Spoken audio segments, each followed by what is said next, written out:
Welcome to Season 2 of the Practicing Presence podcast, where spiritual formation is fueled through a variety of practices rather than a single prescriptive time of devotion, where we discuss different spiritual practices that help us be more present with God, others, and ourselves. What's up, practitioners? How we doing, friends?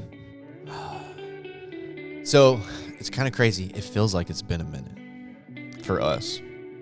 Yeah. We started recording last time, and I don't know, something hit me, and I was not feeling right. Clayton got sicker than a dog, like in literally a matter of minutes. Yeah, it was crazy. We were halfway through a closer look, and boom, it just takes me. And so I was like, I gotta go. And yeah, I don't know. I went to the doctor, got tested for COVID and other things, and don't know. All I know is that another day of rest. I was good to go to work on Tuesday. There you go. I don't know, but with that being said, it feels like it's been a minute. It feels like it's been a minute since we've done this podcast.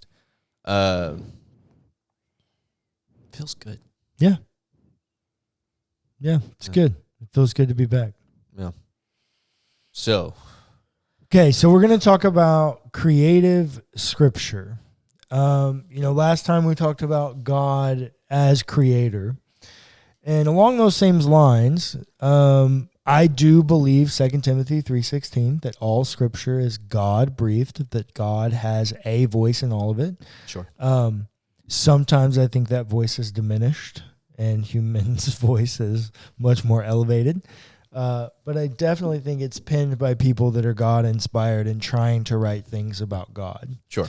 And so in that, I think God is definitely involved in this work in a very divine way.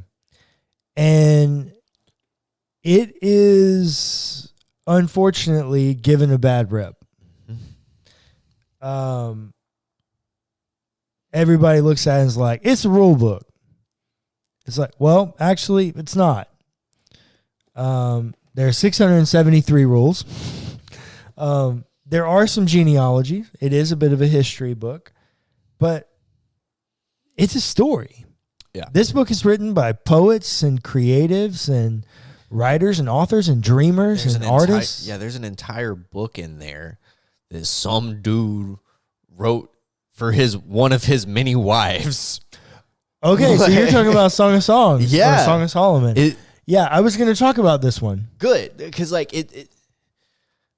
it's beautiful. It's weird. Like when you translate it to English, it's weird. Yeah, it doesn't really fit our culture that well, and that's why you don't really hear many people preaching out of it. Well, also, it's erotica. Oh, yeah. He names her breasts. Yeah. Yeah. It's hard to preach from, especially in a family environment. Oh, no. Nah, man. I could preach from it. Okay. I could preach from it. It's a beautiful book, though. Well, a lot of it's metaphor. Yeah. And it's poetry. And it is beautiful. At one point, he's chasing her through a garden. It's this journey of pursuit. Yeah, it's beautiful. Yeah.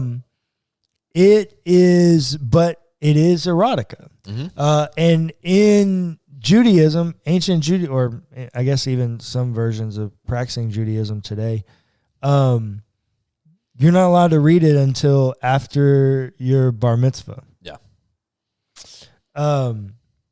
Yeah. So it is absolutely a creative book. It's awesome. But also lots of the Psalms, right? Oh, so the Psalms are prayers. Right. And they're prayed by very real people. But sometimes they are like songs. Well, when they're prayed by artists. Yeah, they are sung. which most of them are. David writes like some outrageous, like 60-something% of the Psalms. Yeah.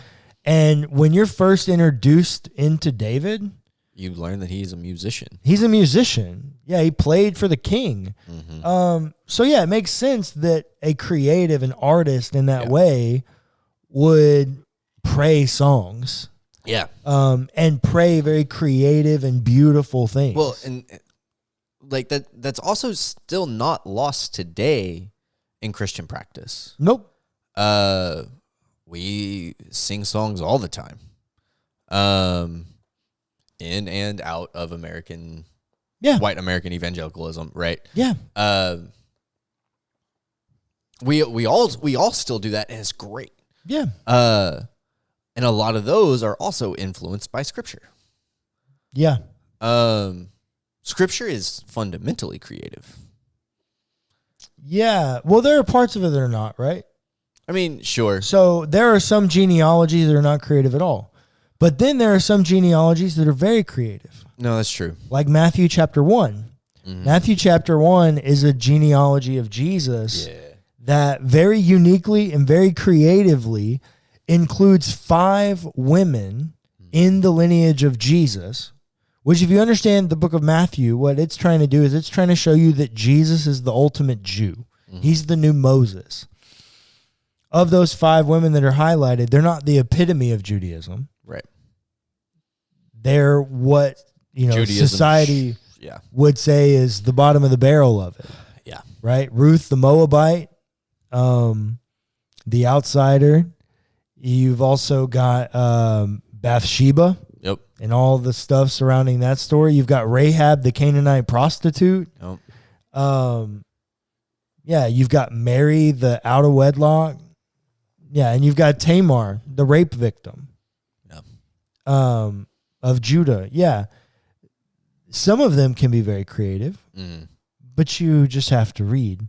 The Gospels are each uniquely very creative works. They're each telling their own story of Jesus. Yeah. There's a reason that there's 4 tellings. It's because they're trying to highlight different things.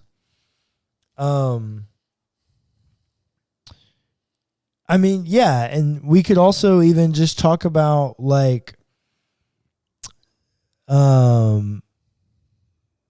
well, here's another great example. 1st and 2nd Chronicles is a retelling of 1st, 2nd Samuel and 1st, 2nd Kings. Mm-hmm. Because they come from 2 different traditions. 1st and 2nd Chronicles is clearly written like several hundred years later. Mm-hmm. And it's written from a priestly perspective in the post-exilic era. So think, Ezra, Nehemiah time period. 1st, 2nd Chronicles is written. And it's a Jewish history from that time looking back at the way. And it changes. So there's a passage in, I think, 1 Samuel. I can't remember. But it talks about an evil spirit of the Lord being the active agent in one of these stories. And then when you get to it in Chronicles, it changes that, not to an evil spirit of the Lord, it changes it to Satan. Yeah. And so you see the development of it. Like, this is a story that's developing and being retold over and over and over again in different ways.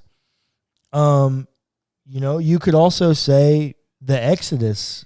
Exodus is quite a beautiful story in the way that one's told. But we also shouldn't forget, and we can talk about the creativity of the prophets too, because each of them are artists. Yeah, I was about to go there. Yeah, so like I think Ezekiel. Yeah, so okay, I was about to go to Ezekiel. Okay, what you got? Just a lot of his language. That weird thing in chapter 23 where he's talking about the the women who lusted after the men with members like those of donkeys. Yeah. Well, he's a real radical dude. Yeah. I think I'm a lot like Ezekiel. He's like a real edgy person. Mm-hmm. Now, he's also just strange and weird because he's also the dude that, like, the text tells us that he laid on his side for 2 years or a year, and then cooked his food over his own dung. Yeah. And then he finished the year and God told him to do it on the other side. So it's like he's just a strange character. Yeah. But like one of the most beautiful passages in all of the Old Testament, I think, might be Ezekiel 37 in the Valley of Dry Bones. Yeah. That story is beautiful pneumatologically because he says, speak to the wind, speak to the breath, speak to the spirit, speak to the ruach. Yeah. Which is one of the only times you see that ever, that you can pray to the spirit. Right. But it also is a story of life. Mm-hmm. That life comes back into death. Yeah. That's a beautiful creative telling. No, it is. For sure. And so the prophets are like that. You know, each of them have their own voice. Jonah is, that's a different kind of prophetic voice because it has narrative involved in it in a large way. But like, yeah, so the prophets, I could spend forever talking about the prophets and the way each of them have their own unique voice. But we would be remiss if we were talking about any, story like this and we negated to talk about Job. Yeah.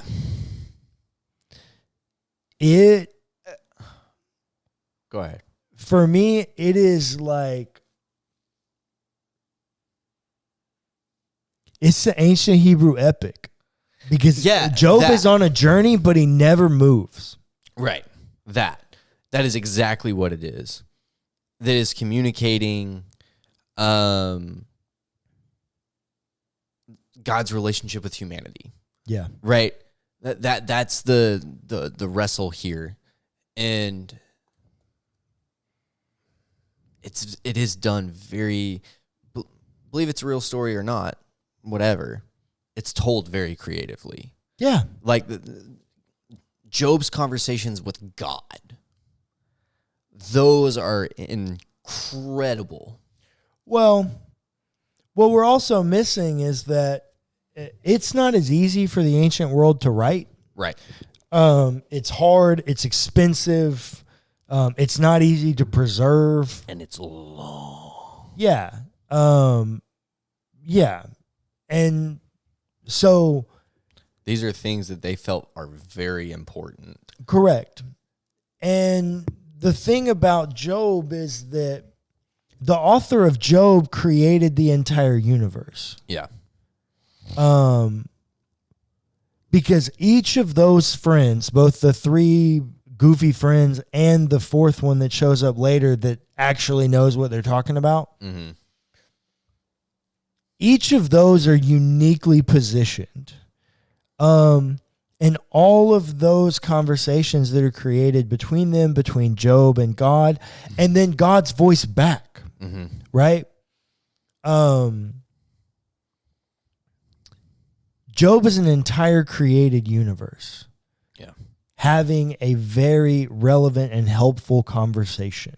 Mm-hmm. It is the ancient world's version of pick your trilogy of today, right? Mm-hmm. I mean, Harry Potter. Any of the Marvel movies. But it's the whole collection. Right. Yeah, because it's exactly. an epic. It's the entire universe being created. Correct. That's why we talk about, Marvel as universe. Marvel Cinematic Universe. Yeah. It is a collective story that is happening in pieces. Yeah. Well, this is true for, Oh, yeah, I guess in that way it is. Narnia is true for this, right? It's a created universe. Any of the Hunger Games, Divergence, or insurgents here. I don't remember. You could what it's honestly called. make the argument, though, that every creative retelling is creating its own universe, though. No, because if you're given the plot line, I mean, because like Chronicles is not its own universe. Mm-hmm. Chronicles is it's telling the same universe as First and Second Samuel, First and Second Kings. Mm-hmm. It's just highlighting different pieces of that universe. Mm-hmm. So in those kind of ways, but like I genuinely, like me personally, I believe Job is a made up story that communicates truth. And so that entire universe is created by the author. Mm-hmm. And as is true for, Lord of the Rings, right? Yeah, right. There's so many of these great universes that have been created with even some of them with their own languages, right? Mm. These can get real elaborate. Oh yeah, Game of Thrones is another great one. Single-handedly the greatest TV show that's ever been made. Hands down. Close seconds, Breaking Bad. Vikings is in there for me. Oh, I haven't watched that one. Yeah. So, yeah, Job is an entire created reality. Correct. Which is really cool. That's really cool. And the artistry in that for an ancient author and the poetry of it. Mm-hmm. Like, you should, like, it's different because, right, they're writing in a different language. And so, but yeah, the poetry of it is also just beautiful. So, yeah, I think if we're going to have any conversation about divine creativity, we would be remiss if we didn't talk about the creativity of this book. Yeah. Because the other thing is, we haven't talked about, and maybe it's a good way to end, pun intended, with the Revelation. Yeah, I guess we should. It's another created universe. Now, John seems to believe he got it in a vision, right? But like, it's still his created reality. Sure. That he had a vision of, depending on how it came together. But I think all of the Johannine corpus are kind of put together from a school because they are all so tight. And there's no way John wrote all of it in his lifetime. There's just no way. It's impossible. And then John the Elder, that whole thing, like, yeah. So, yeah, it's probably just some school that's representing John, probably in Ephesus. But anyways,